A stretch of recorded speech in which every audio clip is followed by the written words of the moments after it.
जो आनंद गरीबी में है वह आनंद अमीरी में नहीं है। यदि सत्य का आप एहसास कर लें तो शायद आपकी व्यथाएं कुछ कम हो जाएंगी। आपको लगता है कि शायद हम धनवान बन जाएंगे तो हमें ज्यादा सुख और शांति मिलेगी। धनवान बनने में सुख और शांति नहीं है। सुबह शाम केवल नमक रोटी मिलती रहे, घर की छोटी सी छांव मिलती रहे, परिवार खुशहाल रहे, पुत्र आज्ञाकारी हो, उससे ज्यादा आनंद, उससे ज्यादा सुख उन वैभवों पर, टाटा बिरला के जीवन जीने पर, उन राजनेताओं के जिनके पास करोड़ों अरबों रुपए तिजोरियों में भरे हैं, उस तरह का जीवन जीने पर वह आनंद नहीं। आप समझ ही नहीं पाते। आपको लगता है जो बड़ी बड़ी गाड़ियों पर चल रहे हैं, जो प्लेनों पर चल रहे हो, शायद हमसे ज्यादा सुखी होंगे। यदि उनके नजदीक जाए तो आपको एहसास होगा कि वो आपसे कई गुना ज्यादा दुखी हैं। उनके पास केवल धन है, शांति नहीं, सुख नहीं, आनंद नहीं। वो भले डनलप के गद्दे पर सो रहे हो, मगर डनलप के गद्दे पर भी उनको नींद नहीं आती। उनके सामने ज्यादा समस्याएं हैं। उनके पुत्र उतने आज्ञाकारी नहीं जितने आप लोगों के होंगे। सत्य कहा जाए तो आज उनका जीवन अधर्म की ओर अधिक अग्रसर है। आज जितना धनवान भटक रहा होगा, जितना सामर्थ्यवान भटक रहा होगा, उतना असमर्थ व्यक्ति नहीं भटक रहा। क्योंकि इस कलिकाल में असमर्थता में ही हमें प्रकृति सत्ता की याद आती है। हम अपने आप को सुधार सकते हैं, हमारे पास समय रहता है। हम प्रकृति सत्ता का ज्यादा स्मरण कर सकते हैं। उन डल्लभ के गद्दों पर सोने वाले, उन करोड़ों अरबों रुपए के भंडारों से खेलने वाले, उनके पास 5 मिनट का समय भी नहीं रहता। वो अपने पत्नी पर भी पूर्ण विश्वास नहीं करते, अपने पुत्रों पर भी पूर्ण विश्वास नहीं करते। कहीं पत्नी हमें जहर ना दे दे, कहीं पुत्र हमें ही ना जहर दे दे। यह दहशत अधिकांश उन अरबपतियों के मन मस्तिष्क पर छाया रहता है। अनेकों बीमारियों से वो ग्रसित हैं। आपके अंदर उतनी बीमारियां नहीं हैं। आपकी छोटी मोटी बीमारी से आपको लगता है कि हम बीमार बहुत हैं, हम दवा इलाज नहीं कर पा रहे। उनके पास पैसा है, दवा इलाज कराते हैं, फिर भी उनको शांति नहीं। आपके दुख तकलीफें उनसे कम हैं। अतः भौतिकता की ओर आंखें उठाना बंद कर दो, उधर से शांति तुम्हें नहीं प्राप्त होगी। अपने पास जो कुछ है उसे प्रकृति की कृपा मानो, सौभाग्यशाली मानो कि अगर हमें दिन में एक समय का भी भोजन हमारे पास मिल जाता है तो भी मां की बहुत बड़ी कृपा है कि इस कलिकाल में जहां चारों तरफ असुरत्व अधर्म का साम्राज्य है, मां की इतनी तो कृपा हम पर है कि हम सुबह शाम भोजन तो कर सकते हैं। और अगर जो हमारे सामने विपन्नता भी है तो इस विपन्नता के पीछे भी कहीं ना कहीं हमारे ही कर्म जुड़े होंगे। और सौभाग्य से इस विपन्नता में हमें एक मार्ग मिला है। प्रकृति ने इस विपन्नता को ही अपनाया है। प्रकृति का तात्पर्य मैंने बार बार कहा, चूंकि यह शरीर प्रकृति से प्रेरित है। मैंने उन राजनेताओं की ओर अपने कदम नहीं बढ़ाए, उन लखपति करोड़पति अरबपतियों की ओर अपने कदम नहीं बढ़ाए। मैंने कदम बढ़ाए हैं असहाय असमर्थ समाज की ओर। इससे आप स्वतः समझ सकते हैं कि प्रकृति सत्ता की निगाहें किस ओर हैं, उस मां की निगाहें किस ओर हैं। अगर प्रकृति की सत्ता के घर में उन अरबपतियों का स्थान होता, उन लखपति करोड़पतियों का स्थान होता, उन भ्रष्ट राजनेताओं का स्थान होता, तो अगर इस शरीर की सत्यता है तो वह आपकी ओर जो बढ़ रही है, अगर असत्यता होती तो वह उन राजनेताओं की ओर बढ़ रही होती। इन छोटे छोटे बिंदुओं को समझने की जरूरत है। मैं संघर्षों को पसंद करता हूं, मैं विपन्नता का जीवन जीना पसंद करता हूं, मगर उस संपन्नता में मुझे आनंद नहीं। उन राजनेताओं के घर का जलपान करके मुझे आनंद नहीं। जो सूखी रोटी का अगर टुकड़ा आप लोगों के घरों में मुझे मिल जाता है, वो मुझे ज्यादा आनंद देता है। यहां अन्नपूर्णा का जो प्रसाद चलता रहता है, वही सब मां की कृपा है, समाज का जन जन का सहयोग है। उसे मैं आपकी ही रोटी मान करके जब भी मैं यहां भोजन करता हूं, प्रसाद करता हूं, तो इस समाज की देन ही मानता हूं। हो सकता है मैं आपके घरों घरों दरवाजों पे इस शरीर के रूप में नहीं पहुंच सकता, मगर आप लोगों की भावनाओं को जितना हुआ है गुरु जो आप लोगों के दरवाजों पर बैठ करके जीवन गुजारने का आनंद लेते रहते हैं, उसके बाद भी उतना आपके कल्याण के प्रति नहीं सोचते, उसके हजारों करोड़ों गुना ज्यादा हल पर मेरे चिंतन आपके कल्याण की ओर है, आपके आत्मिक उन्नति की ओर है। भगवान की जय। अतः उन बिंदुओं को अपने आप को देखने की जरूरत है। आप लोगों को छोटी सी सामर्थ्य मिल जाए, आप तत्काल भटक जाते हैं। आपको लगे कि हमें लाख करोड़ 10 लाख रुपए मिल जाएगा, आप हो सकता है अध्यात्म मार्ग भी छोड़ दें। कोई कह दे मैं 1 करोड़ रुपए आपको देता हूं मगर आपको शराब पीना पड़ेगा, तो मेरा मानना है कि आध्यात्म क्षेत्र में बढ़ने वाले 90% लोग हो सकता है पंडाल खाली हो जाए। क्योंकि इसलिए कह रहा हूं आने वाले समय में निश्चित वो सामर्थ्य आपके अंदर आएगी कि लाखों करोड़ों रुपए भी अगर आपको कोई देने के लिए प्रेरित भी करेगा मगर अधर्म अन्याय की ओर खींचना चाहेगा तो आप पैर से ठोकर मार देंगे। वो समय आएगा और उसी सामर्थ्य की ओर मैं आप लोगों को बढ़ा रहा हूं कि हम गरीब हैं, हम रोडों पे सोते हैं, हम इस जमीन में सो लेते हैं, उस पे हमें आनंद है। अगर हम वैभवशाली आश्रम बनाएंगे तो उन अधर्मियों अन्यायियों के पैसे से नहीं, हम अपने कर्म बल के माध्यम से उन आत्मावान लोगों के माध्यम से जिनके अंदर प्रकृति का आशीर्वाद है, जिनकी ओर मां की निगाहें हैं, वह 1 रुपए का सहयोग उनके दिए हुए करोड़ों रुपए के सहयोग से ज्यादा बढ़कर होगा। मैं जहां आपके हृदय में मां की स्थापना करता हूं वहीं इस स्थान की एक एक नींव मैं असत्यता पर नहीं सत्यता पर रखना चाहता हूं। इसके लिए मुझे कितने संघर्ष क्यों न करना पड़े। आप स्वतः देखें, जब आपका गुरु इस कलिकाल की भयावहता में संघर्ष कर रहा है, जबकि वह अगर चाहे तो उसके जीवन में एक भी संघर्ष नहीं रह जाए। वह चाहे तो साल 2 साल में ही आप वैभवशाली आश्रम का निर्माण कर सकता है, फिर भी 1 मिनट में पैर से ठोकर मारता है। मुझे सत्यता ज्यादा प्रिय है, लोगों की भावनाएं ज्यादा प्रिय हैं। मैं सत्य पथ से भौतिकतावाद की सुख सुविधा मेरे आश्रम को मिल जाए, मेरे शिष्यों को मिल जाए, इसके लिए मेरा एक भी पग उस अधर्म अन्याय की ओर कभी बढ़ेगा नहीं। और यही अपेक्षाएं एक गुरु को अपने शिष्य से हैं कि कभी भी अनीति अन्याय अधर्म का रास्ता मत अपनाओ। कंगाल हो, कर्ज में हो, फिर भी कभी गलत धंधों को मत अपनाओ। अनीति अन्याय अधर्म का रास्ता मत अपनाओ, सत्यता के पथ पर चलो। मौत का भय छोड़ दो। क्या होगा? भूखों मर जाना ज्यादा श्रेयस्कर है। अपने बच्चों को भूखों तड़प तड़प करके मरते देखना ज्यादा श्रेयस्कर है, मगर अधर्म अन्याय की रोटी उन्हें खिलाना श्रेयस्कर नहीं है। जिस दिन यह भावना आपके अंदर कूट कूट करके भर जाएगी कि हम सत्यता का जीवन जिएंगे, हमें कितने ही संघर्ष क्यों न करने पड़े, एक जीवन ही नहीं अनेकों जन्म अगर हमें कंगाली पे और फकीरी पे गुजारना पड़े तो हम गुजारने के लिए तैयार हैं, मगर हम सत्यता से बढ़ेंगे तो उस प्रकट सत्ता की ओर ही। हम अपने जीवन में अगर सुख सुविधाएं चाहेंगे तो प्रकट सत्ता की कृपा से हम इतने कर्मवान बने, इतने सामर्थ्यवान बने कि हमें प्रकट सत्ता जो देगी हम उसी से अपने जीवों का उपार्जन करेंगे। उस मार्ग की ओर बढ़ें। क्रमशः सामर्थ्य समाज के अंदर भरती चली जाएगी। प्रकृति के घर ना देर है ना अंधेर है। प्रकृति के पास किसी चीज की कमी नहीं, केवल उसको तलाशना चाहिए। पंच तत्वों में केवल पंच तत्व ही नहीं समाहित। जिस दिन वैज्ञानिक इन पंच तत्वों का शोधन कर लेंगे उन्हें ज्ञात होगा कि इन पंच तत्वों में वह कुछ समाहित है जिसकी समाज को कल्पना भी नहीं।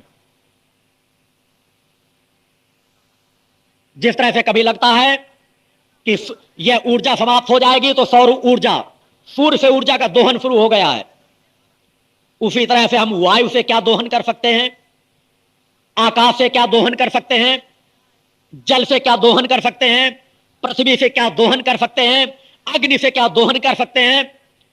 अगर समाज को इसका ज्ञान हो जाए, उन वैज्ञानिकों की आंखें इस दिशा की ओर मुड़ जाएं कि हम समय समस्त मार्गों को छोड़ करके पंच तत्वों का शोध करना चाहिए। एक योगी केवल पंच तत्वों का ही तो शोधन करता है और पंच तत्वों के ही शोधन से उस परम सत्ता की ओर पहुंच जाता है। आने वाले समय में खुद उस चीज का एहसास होता चला जाएगा कि ये पंच तत्व केवल पंच तत्व ही नहीं, ये पंच तत्व केवल एक शरीर का निर्माण करने वाले केवल पंच तत्व ही नहीं। अतः उस आध्यात्मिक मार्ग को अपनाएं, उस निष्ठा विश्वास के साथ अपनाएं जिसे अपनाना एक मानवता का धर्म है, मनुष्योचित धर्म है, और जिसे किसी ना किसी दिन हर मनुष्य को अपनाना ही पड़ेगा, क्योंकि पतन की सीमाएं होती हैं। आप आज नहीं तो तड़पते तड़पते जब पतन की उस सीमाओं पर पहुंच जाओगे, जब तुम्हें समस्त सहारे बंद हो जाएंगे, तो निश्चित रूप से उस प्रकट सत्ता की ओर पुकारोगे उससे। मगर तब तक इतनी दूर हो चुकी होगी कि बढ़ना कठिन हो जाएगा। अतः ये जो मार्ग आज कठिन लग रहे हैं, कल इससे और कहीं अधिक कठिन ना हो जाए, इसलिए उस प्रकट सत्ता की ओर बढ़ना प्रारंभ अभी से कर दो। जो कुछ बीत गया बीत गया, हमने अच्छा किया बुरा किया, आज से हम सचेत हो जाएं, अब से हम सचेत हो जाएं कि हमारा जीवन का एक एक पग सत्यता पर आधारित हो, असत्यता पर आधारित न हो। हम जीवन के सत्य पथ पर बढ़ें। आप लोगों के जीवनों पे बहुत कुछ परिवर्तन आ रहा है। इस आश्रम की ऊर्जा को आप लोग ग्रहण करने लगे हैं, इस चीज को मैं खुली आंखों से देखता हूं। आपके अंदर एक शांति और संतुलन कायम हो रही है। पहले मुझे बड़ी व्यथाएं होती थी जब मैं कभी शिष्यों का आह्वान करता था, प्रारंभ के जो मुझे मेरे शिविर थे, एकदम आप लोग अशांत रहते थे, असंतुलित रहते थे, मर्यादाएं क्या होती हैं इसका ज्ञान नहीं रहता था। आज मुझे एहसास है, किसी समय मैं अपने जो नजदीकी शिष्यों उनसे कहा करता था कि मुझे मेरे कार्यकर्ताओं की कमी खलती है अभी, मगर मैं महसूस करता हूं कि प्रकट सत्ता वह कमी पूर्ण कर रही है धीरे धीरे। अब मैं जहां 5 कार्यकर्ताओं की अपेक्षा करता हूं, वहां 10 कार्यकर्ता खड़े नजर आने लगे हैं।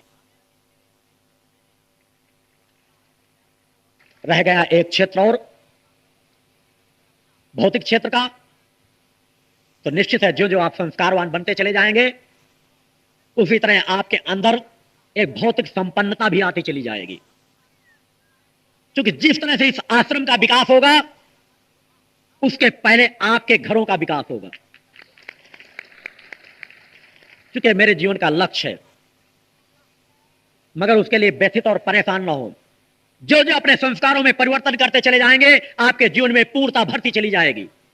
क्योंकि जब मेरे जीवन का एक लक्ष्य है कि यहां पर एक ऐसा वैभवशाली, शक्ति संपन्न, साधना से परिपूर्ण, मां की कृपा से परिपूर्ण एक आश्रम का निर्माण होना ही है, तो वह आश्रम का निर्माण आप लोगों की आज की संपन्नता से नहीं होगा। निश्चित है उसके लिए आप लोगों की संपन्नता और बढ़ेगी, आपके पुत्र और सामर्थ्यवान बनेंगे। क्योंकि जब मुझे हर कार्य आप लोगों के बीच से ही पूर्ण करना है, आप लोगों के साथ मिलकर के ही पूर्ण करना है, तो निश्चित है वह प्रकृति आपको सामर्थ्य अवश्य प्रदान करेगी।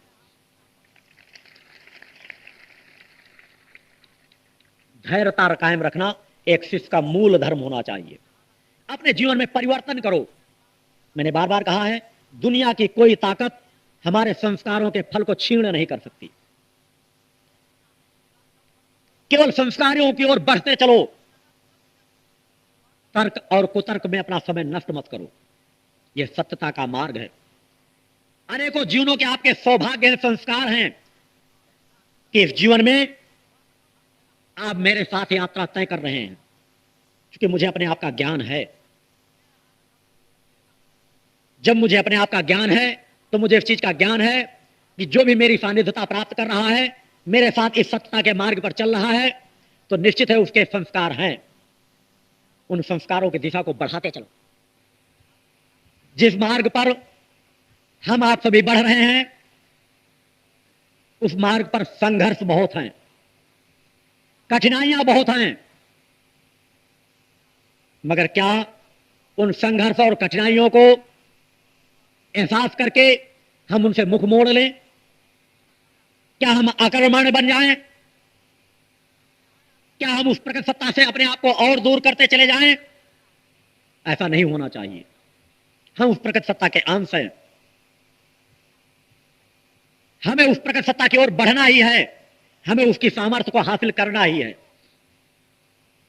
और इसके लिए आप लोगों को एक निष्ठा, विश्वास, समर्पण के साथ बढ़ना पड़ेगा।